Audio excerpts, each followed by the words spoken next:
गुस्ताख रसूल नूपुर शर्मा और नवीन जिंदाल के खिलाफ कोलकाता में लगातार एहतजाजी रैली व मुजाहरा जारी। ऑल इंडिया जमात उलमा हिंद मगरबी बंगाल की पुकार पर सदर सिद्दीकुल्ला चौधरी की क़यादत में धर्मतल्ला में जबरदस्त पुरअमन एहतजाजी रैली में आशिकान रसूल का सैलाब नजर आया। इस एहतजाजी रैली में सभी मज़हब के पेशवाओं ने गुस्ताख रसूल के खिलाफ एहतजाज किया। नुमाइंदा इकरा उर्दू न्यूज़ परवेज आलम की रिपोर्ट।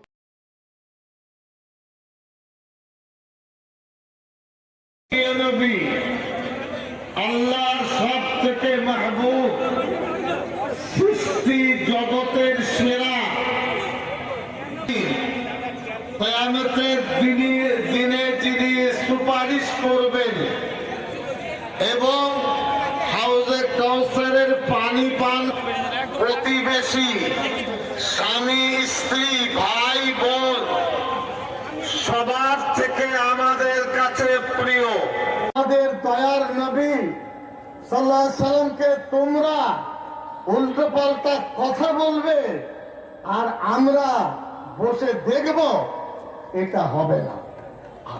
আমরা আজকে মিছিল ডাকিনি, মিছিল ডাকলে কলকাতা স্তব্ধ হয়ে যেত। যত মানুষ এখানে বাইরে এর থেকে বেশি আমার ধারণা লাখ 2-2.5 লক্ষ মানুষ এসেছেন। এরকম শান্তিপূর্ণ সভা কলকাতা দেখেনি, দেখবে কি করে? দেখার পরিস্থিতি কোথায়? প্রিয় নবীকে শান্ত দেখতে হলে তার হাদিস কোরআন পড়তে হবে। মূর্খের সজকে বাস করে আর বিজেপির চকলেট খেয়ে নবীজির বিরুদ্ধে কিছু কথা বলা যাবে না, যাবে না। এই কারণে এই আঘাতে সমগ্র বিশ্ব অস্থির হয়ে উঠেছে।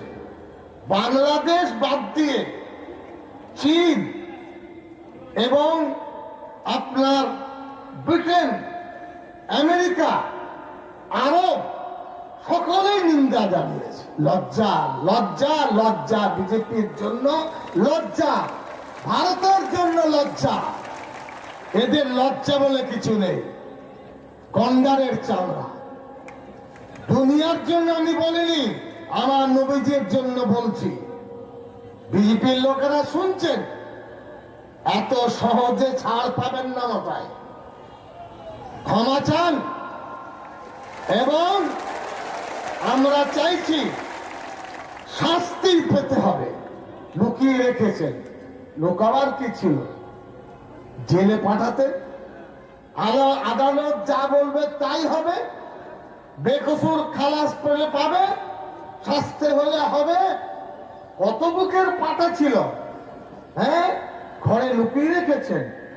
আমরা হাত তুলব না।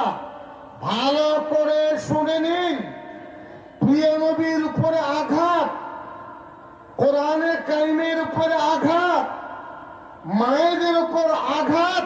আল্লাহর সঙ্গে যুদ্ধ শুরু করেছে তোমরা।